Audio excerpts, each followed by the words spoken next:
7:42 a.m.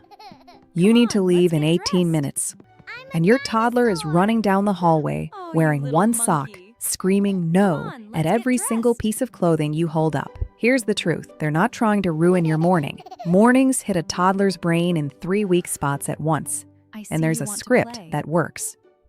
I'm Dr. Sarah. Here it is. First, the 30-second science. Morning is a perfect storm for a toddler for 3 reasons. 1, you're rushing, and a toddler's brain physically cannot hurry. Time pressure means nothing to them. Your stress does. 2, morning is a wall of commands. Wake up, potty, eat, teeth, dressed, 100 orders before 8 a.m. And a little person who just discovered they're a separate self has one tool against a wall of commands: no. 3, getting dressed is the day's first big transition out of the cozy pajama world toward daycare, toward goodbye. Refusing clothes is often the only lever of control they can reach. Oh, and if they dress like an angel at daycare but fight you every morning, that's not bad behavior. That's secure attachment. You're their safe person, so you get the pushback. It's backwards, and it's a compliment. Now the method. I call it the morning menu. 4 moves, and the first one happens the night before. Move 1, build the menu at night. After dinner, when nobody's rushed, pick 2 full outfits together, and your toddler helps choose which 2. Both must be okay with you. Weather checked, parent approved. Lay them out where they can see them. The morning war is usually lost the night before, so win it the night before. Move 2.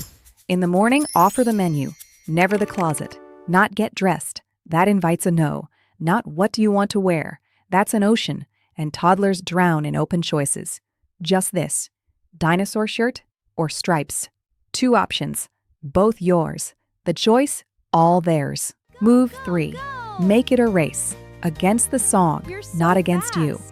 Put on one song or flip a little sand timer and say, "Can you beat the song?" A toddler racing a timer is playing. A toddler being rushed by a parent is losing. Same clock, completely different brain. And move 4. When they do it themselves, even badly, let it stand. Shirt on backwards, socks that don't match? That's not a fail. That's a toddler who cooperated. Fix nothing and name the effort. You got that shirt on all by yourself. A backwards shirt at daycare never hurt anyone. A morning battle hurts everyone. Now the mistake that restarts the war, swooping in. Ugh, we're late. Just let me do it. I know, 18 minutes, but every swoop teaches the same lesson. My choices don't count, and tomorrow they'll fight harder for them. If you're truly out of time, keep one last choice alive. You do it, or I help. Which one? Even that tiny vote keeps their dignity in the game. And one honest flag. If it's always the same items, socks, tags, anything tight at the neck, and it looks like genuine distress, not stubbornness, that can be sensory sensitivity, and it's real. Scratchy seams can feel like sandpaper to some kids. Cut the tags. Try seamless socks. And if dressing is distress every single day, mention it to your pediatrician. That's not overreacting. That's listening. Because here's what's really happening at 7:42. They borrow your calm. Your voice in that hallway is setting their nervous system's tone for the whole day.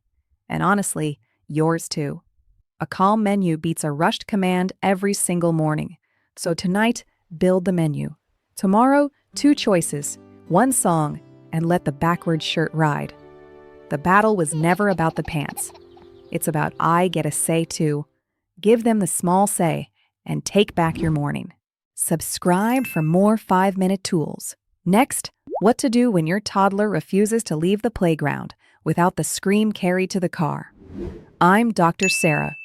Go enjoy your coffee while it's still hot. You've earned it.